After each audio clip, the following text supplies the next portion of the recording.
So the new Rise patch is finally out. Came out last night for both Switch and PC. But on the PC side, things are a lot bigger because we got a lot of content that we had to catch up on from the Switch version. And there's so much to cover, but I'm not going to be covering everything in this video because I want to talk about something pretty important. And that has to do with the Defender weapons and the Black Belt set.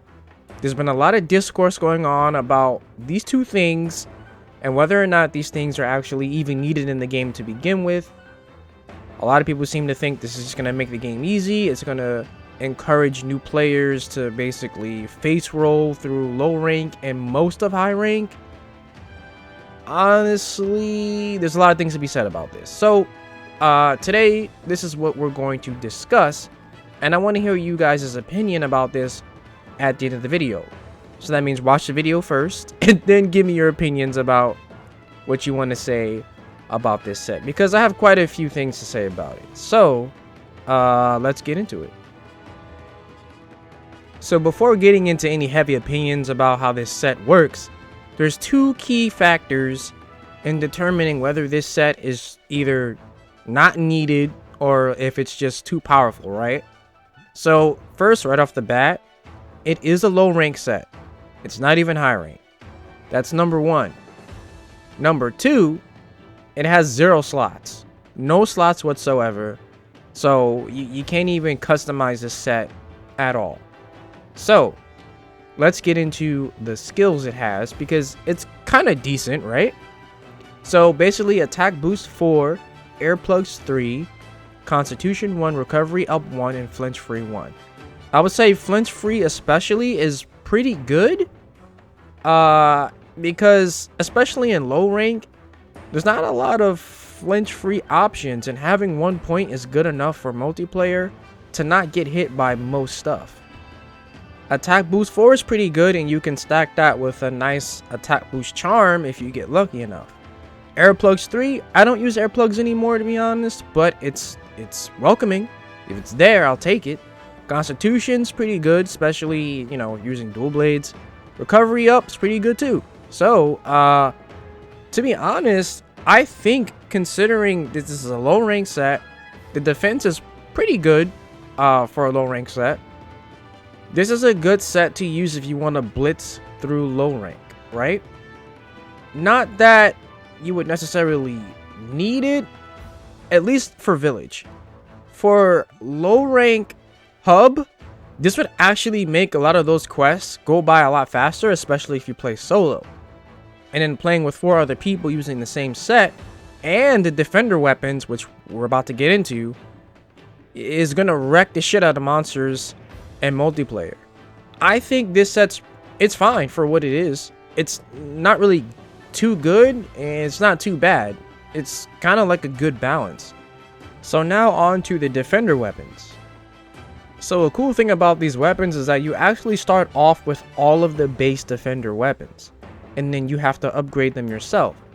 Now honestly, this Rarity 2 Sword and Shield has 150 attack with really decent green sharpness. You compare that to the Kimura sword, it's actually kind of insane. Like, just looking at this comparison alone, these weapons are really good, and you could make them even better with some skills or some builds. It's like, they're good, they're not bad.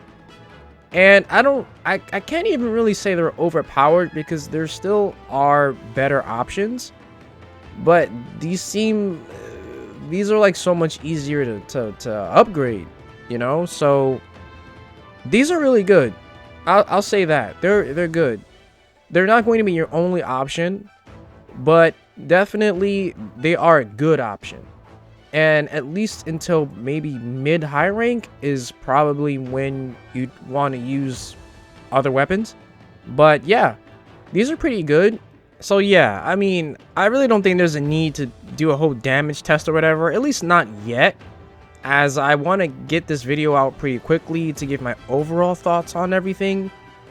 And then possibly I'll do some damage testing, but even then, I'm not even the biggest numbers guy anyway. I don't even think it matters all that much. So, in my opinion, is this stuff even needed? Honestly, no. I don't think it's needed. I think the Gen 5 games are already very, like, they're really good at reeling in new players, for the most part. They are very accessible, and this just adds on to that. I don't think it's needed, though, but I don't think it's necessary, but it's fine with me. Personally, I know some people don't like it at all, but at the end of the day, I don't really think it'll be affecting your hunts online that much. I mean, if people want to crutch on these defender weapons and this black belt armor, let them do it. I mean, if it's really going to affect their overall gameplay when they're not using these sets and these weapons, then whatever. I mean, if it's bothering you online, then leave the session. Like, I don't really think the discourse even matters. I don't even think it needs to be a thing. I think it's fine.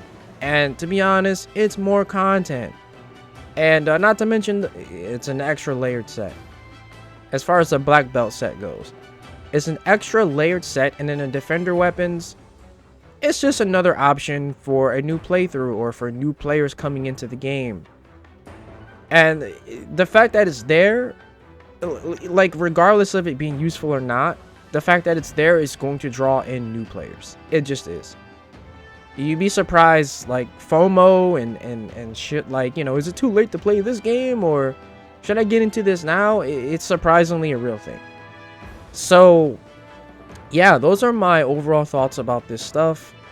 And let me know what you think once again down below. And that's gonna be it for this video. So I'll see you all in the next one, which will be pretty soon. And yeah, don't forget, like, comment, subscribe if you're new here. Do it. Peace.